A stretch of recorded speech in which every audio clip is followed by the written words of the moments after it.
not all that term groomer. A lot of people don't like that term online. They're very upset, Yeah. but they're real. Right. There are groomers. You don't like it? Do you not like it because you don't want children to be groomed, or do you not like it because it's a pejorative that's used against the left? Which is, I think, more likely. Yeah. Well, here's what's more important. Not have people groom your fucking kids.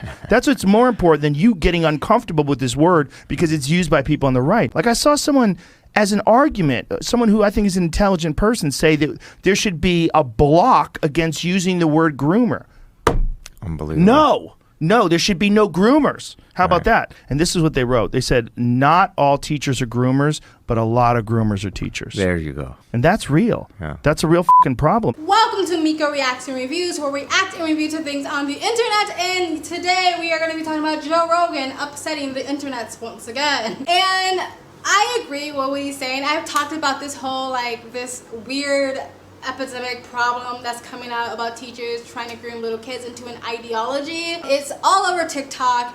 It's all over Twitter. I've talked about it on this channel. I've talked about my other channel, Speak Freely, when I want to get really more into it. I talk about it on that channel. So I'm trying to not make this channel too divisive, I guess. I mean, I think it's too late, but whatever. Anyway, anybody who wants to block the term groomer, for me, is the same type of person who wants to sort of censor people from saying pedo, the entire word. YouTube will shadow ban you or censor you or take your video down if you use that word too much. So they're trying to force us to sort of implement this new word of MAPS, which is minor attracted person, trying to sugarcoat or make light of a pedo or a child diddler. Fuck that shit. You know what I mean? We're not going to normalize that crap. And so, no, if it's grooming, it's grooming. And if you are grooming, then you are a groomer. And like he said, instead of focusing on the fucking word, why do you focus on the groomer and get the groomers out of the fucking schools? But the other person was correct.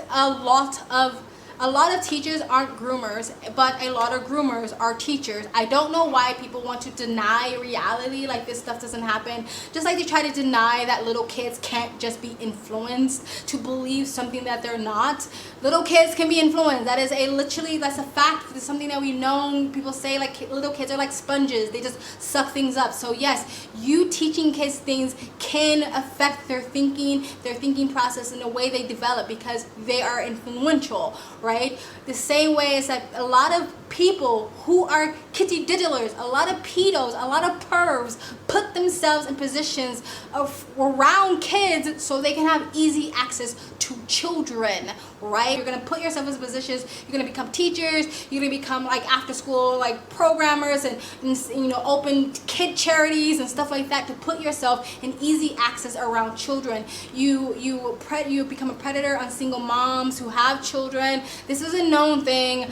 Everyone knows this. Why are we pretending this is not a thing? So to pretend that there are no teachers that are groomers is denying fucking reality. And the thing is, when people say grooming, we don't necessarily mean you are grooming them because you want them sexually. You can be grooming them into an ideology that can dangerously affect their development. But anyway, let's continue. I teach my elementary school students about gender identity. Learning about gender identity helps children develop critical social emotional skills such as self-awareness, social awareness, and respect. I teach my students that there's a whole spectrum of gender identities and that everyone, whatever their gender, deserves love and respect. Some people are girls, some are boys, some are both, some are neither. Gender is all about how we feel on the inside and how we express ourselves. Okay, so I know a lot of normie people who weren't really played in gender, people maybe that didn't never study like children's development or psyche or whatever might see her and go, well, she looks really non-threatening, she looks like her heart is in a good place. What's wrong with this?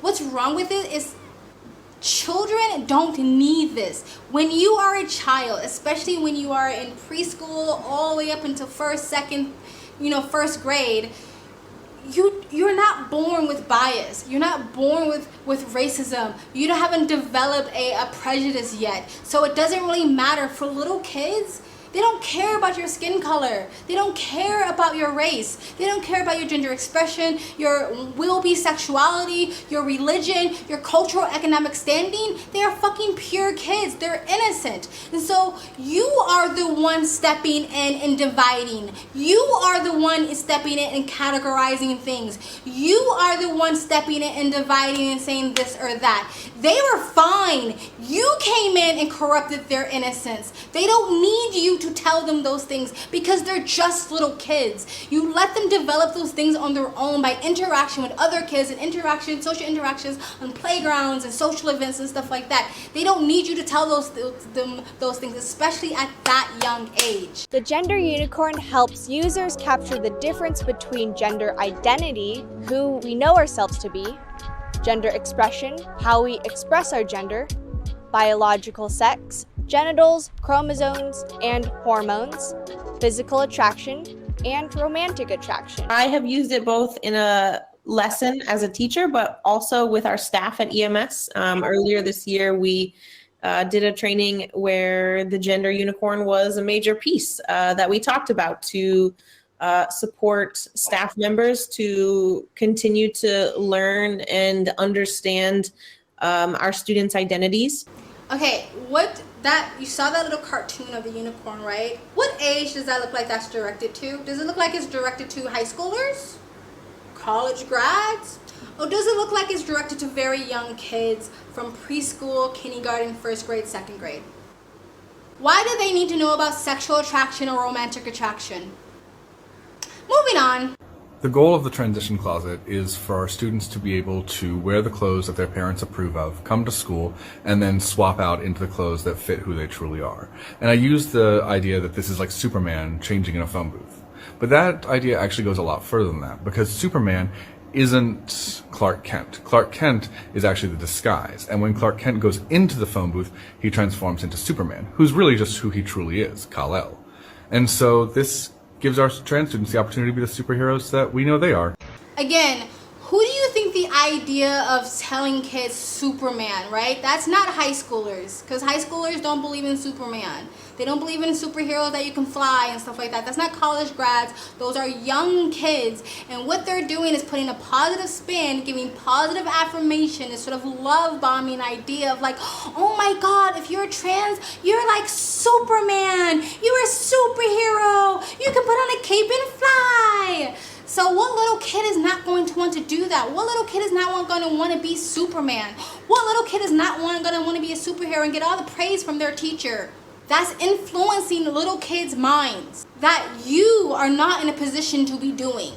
So when babies are born, the doctor looks at them and they make a guess about whether the baby is a boy or a girl based on what they look like. There's people that are good people in all walks of life. Trans people, gay people, straight people, bisexual, whatever the you are. There's good people in all walks of life.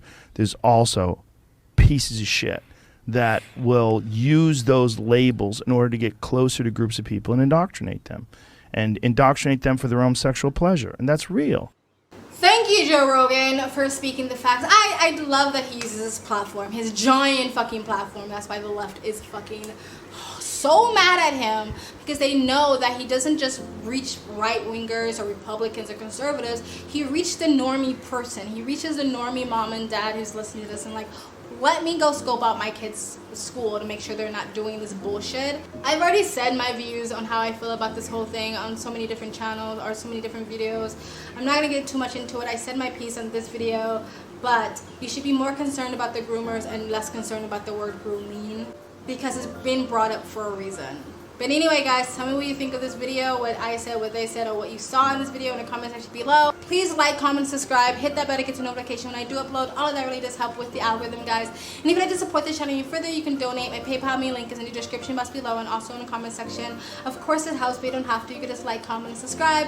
Another great way to support this channel is either join my brand new membership program, different levels, different tiers, different perks, or you can visit my brand new merch shop. Links down below. I also have a second travel vlog channel. I travel as a lifestyle. I live abroad. If you'd like to know where I am in the world, you can go to the description box below and also in the comment section. Hit the link, go subscribe to my travel vlog channel and or follow me on my travel Instagram. My stories is usually what's most up to date. And you guys have an amazing day. Bye!